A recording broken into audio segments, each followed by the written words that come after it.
www.hazratfirozmemon.org معرف القرآن جدید مفتی اعظم مفتی شفیع صاحب رحمۃ اللہ علیہ، پارہ نمبر جلد نمبر 7 صفحہ 754 پارہ نمبر 29 سورہ 72 سورہ جن آیت نمبر 8 اور 9۔ ترجمہ: اور یہ کہ ہم نے آسمان کو ٹٹولنا چاہا تو ہم نے پایا کہ وہ بڑے سخت پہرے داروں اور شعلوں سے بھرا ہوا ہے۔ پہلے جو چاہتے تھے اوپر تک چلے جاتے تھے، پھر آپ تفصیل ہے سورہ جن میں، پھر آپ صلی اللہ علیہ وسلم کے نبوت کے بعد ان کی انٹری بند کر دی گئی۔ وہ جا کے خبریں لا کر کاہنوں کو، جادوگروں کو بتاتے تھے۔ اب وہ کہتے ہیں کوئی بات، ابھی ایک مضمون اور بعد میں اس کا کوئی تو بات ہے جو آسمانوں پر اس طرح کے معاملات ہیں، اور یہ کہ ہم پہلے سنگن لینے کے لیے آسمان کی کچھ جگہوں پر جا بیٹھا کرتے تھے، لیکن اب جو کوئی سننا چاہتا ہے وہ دیکھتا ہے کہ ایک شعلہ اس کی گھات میں لگا ہوا ہے، وہ جو ہم دیکھتے نہیں اچانک تارا ٹوٹتا ہوا نظر آتا ہے۔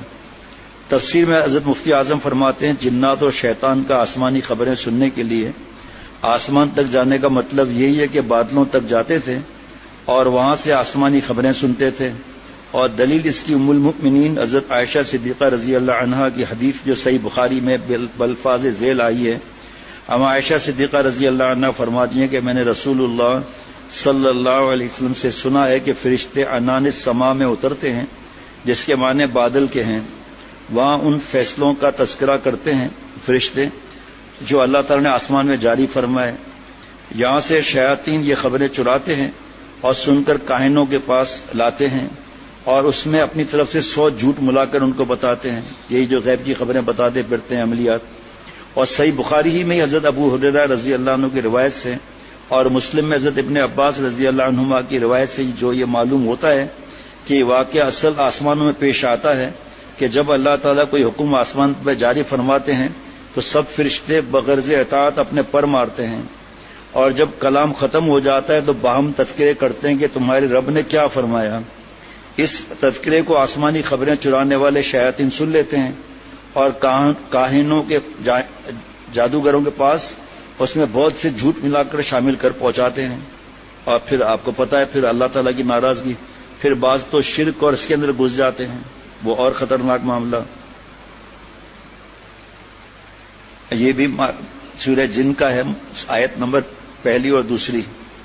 ترجمہ: اے پیغمبر کہہ دو میرے پاس وہی آئی ہے کہ جنات کی ایک جماعت نے قرآن غور سے سنا اور اپنی قوم سے جا کر کہا کہ ہم نے ایک عجیب قرآن سنا ہے جو راہ راست کی طرف رہنمائی کرتا ہے، اس لیے ہم اس پر ایمان لے آئے ہیں، اور اب اپنے پروردگار کے ساتھ کسی کو عبادت میں ہرگز شریک نہیں مانیں گے۔ اور یہ کہ ہمارے پروردگار کی بہت اونچی شان ہے، اس نے نہ کوئی بیوی رکھی ہے نہ کوئی بیٹا۔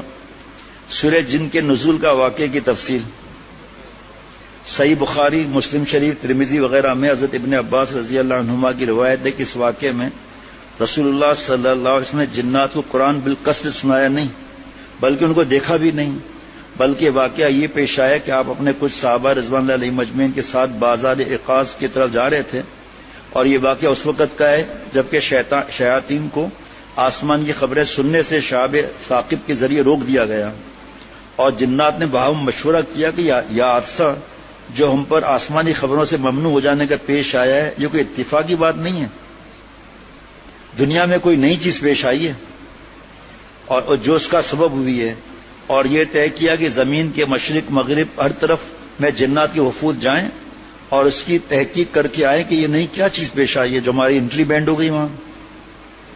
مزہ آ رہا ہے؟ اب کیا کروں، جمعرات تک کیسے رکوں بھائی؟ ان کا جو وفد تہامہ حجاز کی طرف بھیجا گیا تھا وہ مقام نخلا پر پہنچے تو وہاں رسول اللہ صلی اللہ تعالی وسلم اپنے صحابہ کرام رضوان علیہم اجمعین کے ساتھ صبح کی نماز جماعت سے ادا کر رہے تھے۔ جنات کے اس وفد نے جب قرآن پاک سنا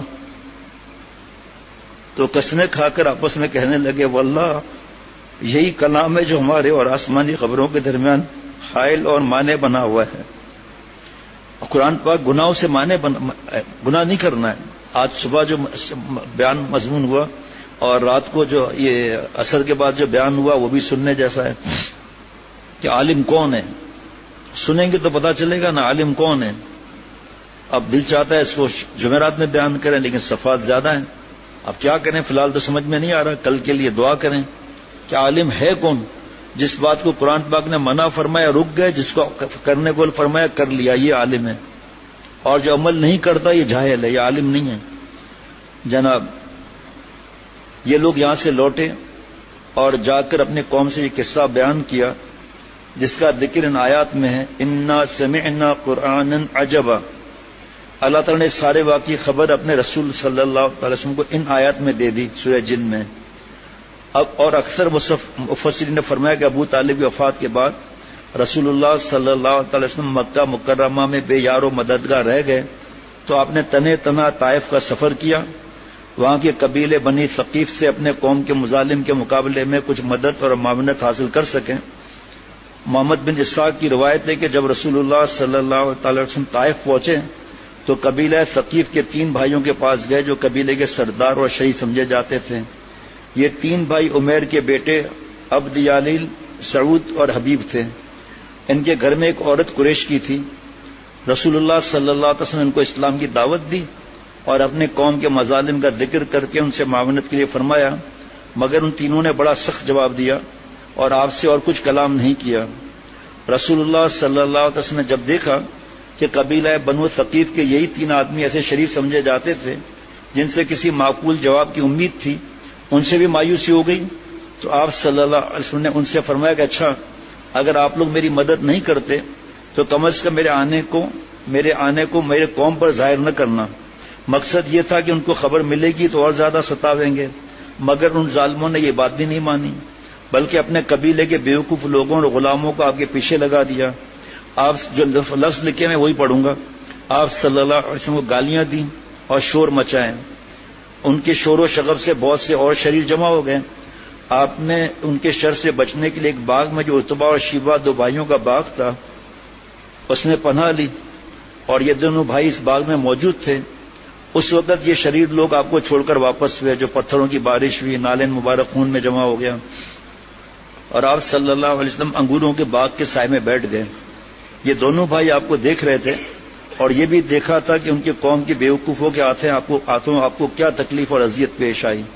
اس دوران وہ قریشی عورت بھی حضرت صلی اللہ علیہ وسلم سے ملی جو ان ظالموں کے گھر میں تھی. آپ نے اس سے شکایت کی کہ تمہارے سسرال کے لوگوں نے ہمارے ساتھ کیا معاملہ کیا. جب اس باغ میں رسول اللہ صلی اللہ علیہ وسلم کو کچھ اطمینان حاصل ہوا تو آپ صلی اللہ تعالی وسلم نے اللہ جل شانہ کے بارگاہ میں دعا مانگنے شروع کی. اس دعا کے الفاظ بھی عجیب و غریب ہیں اور کسی موقع پر آپ سے ایسے الفاظ دعا منقول نہ تھے, منقول نہیں.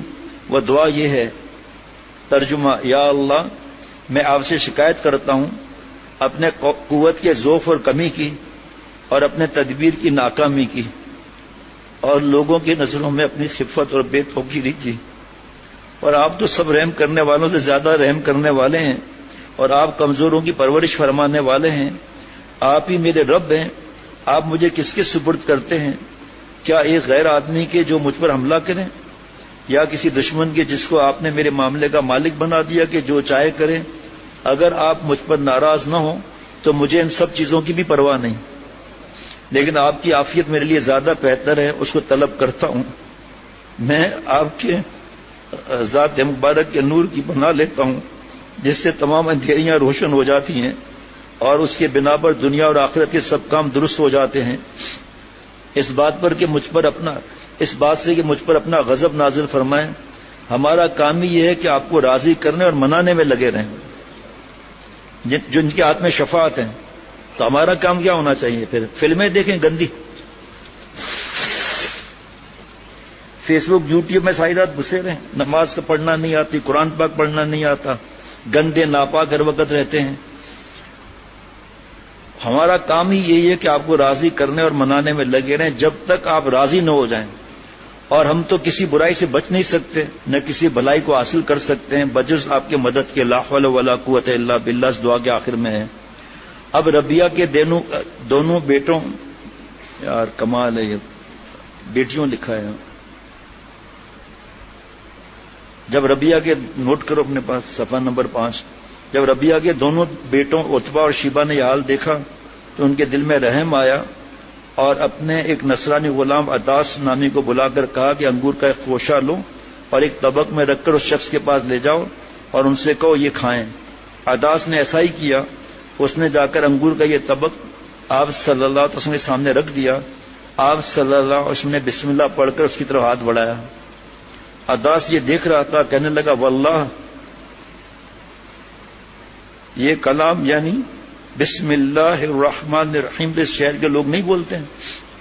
پھر رسول اللہ صلی اللہ علیہ وسلم نے اس سے پوچھا عداس تم کہاں کے رہنے والے ہو، تمہارا کیا مذہب ہے؟ اس نے کہا میں نصرانی ہوں، نینوا کا رہنے والا ہوں۔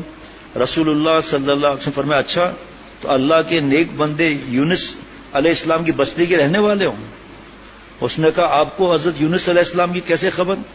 آپ صلی اللہ علیہ وسلم فرمایا کہ وہ میرے بھائی ہیں، چونکہ وہ اللہ کے نبی ہیں، میں بھی نبی ہوں۔ یہ سن کر عداس آپ صلی اللہ علیہ وسلم کے قدموں پر گر پڑا اور آپ کے سر مبارک اور ہاتھ پاؤں کو بوسہ دیا۔ عتبہ اور شیبہ یہ ماجرا دیکھ رہے تھے، ایک نے دوسرے سے کہا اس نے ہمارے غلام کو تو خراب کر دیا۔ جب عداس لوٹ کر ان کے پاس گیا، سب غلط لکھا ہوا ہے، تو انہوں نے کہا عداس تجھے کیا ہوا کہ اس شخص کے ہاتھ پاؤں کو بوسہ دینے لگا؟ اس نے کہا میرے سرداروں اس وقت زمین پر اس سے بہتر کوئی آدمی نہیں ہے۔ اس نے مجھے ایک ایسی بات بتلائی جو نبی کے سوا کوئی نہیں بتلا سکتا۔ انہوں نے کہا کم بخت ایسا نہ ہو کہ آدمی تجھے تیرے مذہب سے پھیر دے، کیونکہ تیرا دین بہرحال اس کے دین سے بہتر ہے۔ اس کے بعد آپ صلی اللہ علیہ وسلم طائف سے مکہ مکرمہ کی طرف لوٹ گئے، جبکہ بنی ثقیف کی ہر خیر سے مایوس ہو گئے۔ واپسی میں آپ نے مقام نخلہ پر قیام فرمایا اور آخری شب میں نماز تہجد پڑھنے لگے تو ملک یمین نصیبین کے جنات کا یہ وفد بھی وہاں پہنچا ہوا تھا۔ اس نے قرآن سنا اور سن کر ایمان لے آیا اور اپنی قوم کی طرف واپس جا کر واقعہ بتلایا، جس کا ذکر اللہ تعالی نے آیت مذکورہ میں نازل فرمایا۔ ایک صحابی رضی اللہ عنہ جن کا واقعہ حضرت سہل بن عبداللہ رحمۃ اللہ علیہ سے نقل کیا کہ انہوں نے ایک مقام پر ایک بوڑھے جن کو دیکھا کہ بیت اللہ کی طرف نماز پڑھ رہا ہے اور اون کا جبہ پہنا ہوا تھا جس پہ بڑی رونق معلوم ہوتی تھی۔ نماز سے فارغ ہونے کے بعد حضرت سہل کہتے ہیں کہ میں نے ان کو سلام کیا اور انہوں نے سلام کا جواب دے کر بتلایا کہ تم اس جبے کی رونق سے تعجب کر رہے ہو؟ ہے جی، یہ جبہ 700 سال سے میرے بدن پر ہے، انشاءاللہ 700 سال سے۔ اسی جبے میں نے حضرت عیسیٰ علیہ السلام سے ملاقات کی، پھر اسی جبی میں محمد صلی اللہ علیہ وسلم کی زیارت کی، اور میں ان جنات میں سے ہوں جن کے بارے میں سورہ جن نازل ہوئی ہے جناب۔ اور روایت حدیث میں جو لیلۃ الجن کا واقعہ مذکور ہے، جس میں حضرت عبداللہ بن مسعود رضی اللہ عنہ آپ صلی اللہ علیہ وسلم کے ساتھ تھے، اس میں آپ کا بالقصد جنات کو تبلیغ و دعوت کے لیے مکہ مکرمہ کے قریب جنگل میں جانا اور قرآن سنانا منقول ہے جناب، بالقصد جانا۔ وہ بظاہر اس واقعے کے بعد کا قصہ ہے جس کا ذکر سورہ جن میں آیا ہے، اور بزرگوں نے فرمایا کہ احادیث معتبرہ سے ثابت ہوتا ہے کہ جنات کے وفود نبی کریم صلی اللہ علیہ وسلم کی خدمت میں 6 مرتبہ حاضر ہوئے ہیں۔ آج لوگ جنات سے ڈرتے ہیں، بچپن سے بابا آپ نے ڈرایا ہوا ہے جناب۔ ابھی رات کو ہی کسی کا فون تھا، بڑی خاتون ہے، بڑی عمر کی، کہا وہ اکیلی رہتی ہیں، بڑی عمر کی ہیں، نیک ہے ماشاءاللہ۔ تو انہوں نے کہا کہ اب تک تو ماشاءاللہ مسئلہ نہیں ہوا، مجھے بھی کوئی ایسا ہوا کہ سلائی مشین کا ڈبہ خود بخود گر گیا، میں نے 1 گھنٹے اس کو سلائی کی تھی، پھر ایسے جب ٹھیک رکھا 1 گھنٹے کے بعد گر پڑا۔ میں نے کہا اماں جی یہ کون سی بڑی بات ہے، ایسا تو ہوتا رہتا ہے۔ کہا نہیں مجھے لگتا ہے کوئی مجھے دیکھ رہا ہے۔ میں نے کہا اچھا کوئی بات نہیں، آپ کو جو کہہ رہا ہوں پڑھ کے سو جاؤ، صبح مجھے بتانا۔ آج صبح 10-11 بجے فون آیا کہ کچھ بھی نہیں ہوا۔ یہ سوچ جو ہے نا انسان کو مشکل میں ڈال دیتی ہے۔ اب اگر میں اس وقت اکیلا ہوں، فرض کریں روشنی بند ہے، سب ایک بلب اوپر کھلا ہوا ہے، اکیلا ہوں، میں اپنی بات کر رہا ہوں، تھوڑی دیر کے بعد محسوس ہوگا مجھے کوئی دیکھ رہا ہے، پھر محسوس ہوگا مجھے کوئی دبا رہا ہے، پھر محسوس ہوگا کرسی کوئی ہلا رہا ہے۔ یار مجھے تو اتنے لکھا ہے، حالانکہ ایسا ہوتا نہیں، خیالات کے ذریعے خواہ مخواہ اپنی طرف سوچتا ہے۔ کہ دجال کھڑکی سے مجھے گھور رہا ہے. یہ جب دجال کے زیادہ بیان کتابیں چھپی تھی نا، جب کا واقعہ ہے یہ. اس وقت بھی آپ کو کیا معلوم اس میں کتنے جنات ہوں. بنگلہ دیش کے ایک جن بادشاہ ہیں، وہ مطلب ہیں صحیح لیکن جنات بڑے ان کے ہاتھ میں ہیں. میں اور مولانا بیٹھے ہوئے تھے خانقاہ میں، اندر کمرہ حضرت کا چھوٹا ICU کا، جگہ نہیں تھی، ہم بیٹھے ہوئے تھے. تھوڑی دیر کے بعد وہ نکلے، 10-12 لوگ تھے، تو مولانا اٹھ کر بھاگے حضرت کے کمرے کی طرف. میں بھی بھاگا کہ بھائی مولانا اتنے بڑے عالم ہیں، جناتوں کو جوتے مارتے ہیں، ٹھیک کرتے ہیں شریر جنات کو. تو اندر جا کے حضرت سے پوچھا، حضرت یہ کون تھے یہاں پر، آپ سے کیوں آئے تھے؟ یہ فرمایا بیعت ہونے آئے تھے. کہ حضرت یہ جنات تھے، اور اس میں ایک جنات کا بادشاہ بھی تھا. حضرت حاجی صاحب رحمۃ اللہ علیہ سے تو بہت بڑی تعداد میں جنات بیعت تھے. بھائی آیت ہے وما خلقت الجن والانس الا لیعبدون، یہاں تک لکھا ہے کہ یہ قرآن پاک میں جنات اور انسان کے بارے میں آیت ہے. ایک تو ہے کہ ڈرنا نہیں ہے، وہ الگ بات ہے، سمجھانا ہے، ڈرنا نہیں ہے. لیکن جو جنات کی حقیقت سے اور فرشتوں کے وجود سے انکار کر دے جنات اور اس کے بارے میں، تو میں مسئلہ نہیں بتاتا، مفتی صاحب سے پوچھ لیں ذرا. اب کتنا بھی ان کو بچاؤ کہ ڈر نہ کرو، خامخواہ ڈرتے ہیں. وما خلقت الجن والانس الا لیعبدون، ٹھیک ہے. اب وما خلقت الجن والانس، جن آیا، انسان آیا، تو جنات اور انسان کے اندر مسلمان بھی ہے، غیر مسلم بھی ہیں. مسلمان میں نیک بھی ہیں، پنگے باز بھی ہیں. جنات میں مسلمان بھی ہیں، کافر بھی ہیں. اور جنات کے اندر نیک مسلمان بھی ہیں، شرارتی بھی ہیں. کفار کا تو میں نیک نہیں کہوں گا، اچھی باتیں کرنے والے ہیں، شرارتی بھی ہیں.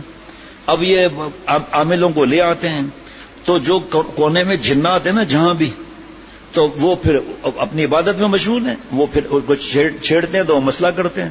اب یہی جنات کا سردار بیٹھا ہوا ہے، آپ کو کیا معلوم. تو حضرت نے ان سے فرمایا کہ جنات سے کہنے اپنی اصلی شکل میں نہ آئیں، ورنہ آپ کا شیخ کا تو حالت خراب ہو جائے گی. پتہ ہی نہیں چلتا نا. یہ سنے تو اور مزہ آئے گا جناب. تو آپ صلی اللہ علیہ وسلم بالقصد اسی کام کے لیے تشریف لے گئے کہ جنات کو دعوت اسلام دیں اور قرآن سنائیں. یہ اس کے بعد پیش آیا ہے. حضرت رافع بن عمیر رضی اللہ عنہ کا اسلام بسبب جنات ہے جی. تفسیر مظہری میں ہے کہ حضرت سعید بن جبیر رضی اللہ عنہ سے یہ نقل کیا ہے کہ حضرت رافع بن عمیر صحابی رضی اللہ عنہ نے اپنے اسلام قبول کرنے کا ایک واقعہ یہ بتلایا. میں ایک رات ایک ریگستان میں سے سفر کر رہا تھا، ریگستان ڈیزرٹ. اچانک مجھ پر نیند کا غلبہ ہوا، میں اپنے اونٹنی سے اترا اور سو گیا. سونے سے پہلے میں نے اپنے قوم کی عادت کے مطابق یہ الفاظ کہے، یعنی پہلے مطلب اسلام تو لے آئے لیکن ابھی پورا تو معاملہ نہیں ہوا تھا. یعنی میں پناہ لیتا ہوں اس جنگل کے جنات کے سردار کی. میں نے خواب میں دیکھا کہ ایک شخص کے ہاتھ میں ایک ہتھیار ہے، اس کو میرے ناکا کے سینے پر رکھنا چاہتا ہے. میں گھبرا کر اٹھا، دائیں بائیں دیکھا، کچھ نہ پایا. میں نے دل میں کہا کہ یہ شیطانی خیال ہے، خواب اصلی نہیں، اور پھر سو گیا اور بالکل غافل ہو گیا. تو پھر وہی خواب دیکھا. پھر میں اٹھا اور اپنی ناکا کے چاروں طرف پھرا، کچھ نہ پایا، مگر ناکا اونٹنے کو دیکھا وہ کانپ رہی ہے جناب. میں پھر جا کر اپنی جگہ سو گیا تو پھر وہی خواب دیکھا. میں بیدار ہوا تو دیکھا کہ میری ناکا تڑپ رہی ہے، اور پھر دیکھا ایک نوجوان جس کے ہاتھ میں نیزہ، برچی، بھالا ہے. یہ وہی شخص تھا جس کو خواب میں ناکا پر حملہ کرتے دیکھا تھا، وہی شخص تھا وہ. اور ساتھ ہی یہ دیکھا کہ ایک بوڑھے آدمی نے اس کا ہاتھ پکڑ رکھا ہے جو ناکا پر حملہ کرنے سے روک رہا ہے اونٹنی کو. اس عرصے میں 3 گورخر زیبرا سامنے آ گئے. تو بوڑھے نے اس نوجوان سے کہا ان تینوں میں سے جس کو تو پسند کرے وہ لے لے اور اس انسان کی اونٹنی کو چھوڑ دے. وہ جوان ایک گورخر زیبرا لے کر رخصت ہو گیا. پھر اس بوڑھے نے میری طرف دیکھ کر کہا اے بیوقوف، جب تو جنگل میں ٹھہرے اور وہاں کے جنات سے، شیاطین سے خطرہ ہو تو یہ کہا کر اعوذ باللہ رب محمد من حولی ھذا الوادی، یعنی میں پناہ چاہتا ہوں رب محمد صلی اللہ علیہ وسلم کی. تم نے وہاں جنات کا کہہ دیا، سردار کا. جناب اس جنگل کے خوف اور شر سے اور کسی جن سے پناہ نہ مانگا کر، کیونکہ وہ زمانہ چلا گیا جب انسان جنوں کی پناہ لیتا تھا. میں نے اس سے پوچھا کہ وہ کون ہے؟ اس نے کہا یہ نبی عربی ہیں صلی اللہ علیہ وسلم، نہ شرکی نہ غربی، پیر کے روز یہ مبعوث ہوئے ہیں. میں نے پوچھا کہ یہاں کہاں رہتے ہیں؟ انہوں نے بتلایا پہلے مدینہ شریف کا نام یثرب تھا، تو کیونکہ تفسیروں میں جو لکھا ہوتا ہے پڑھنا ہوتا ہے، ساتھ میں بتانا بھی ضروری ہے، ابھی یثرب نہیں کہنا چاہیے۔ اس نے بتلایا کہ یثرب میں رہتے ہیں جو کھجوروں کی بستی ہیں۔ میں نے صبح اٹھتے ہی مدینے کا رخ راستہ لیا، دیکھے جن نے اس کی رہنمائی کی اور سواری کو تیز چلایا، یہاں تک کہ مدینہ طیبہ پہنچ گیا۔ رسول صلی اللہ علیہ وسلم نے مجھے دیکھا تو میرا سارا واقعہ مجھے سنا دیا۔ اس سے پہلے کہ میں آپ صلی اللہ علیہ وسلم سے کچھ ذکر کروں اور مجھے اسلام کی دعوت دی، میں مسلمان ہو گیا۔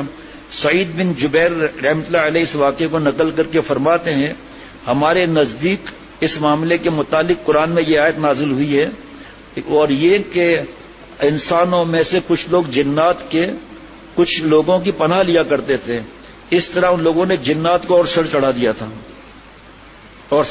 تھا۔ www.hazratfirozmeman.org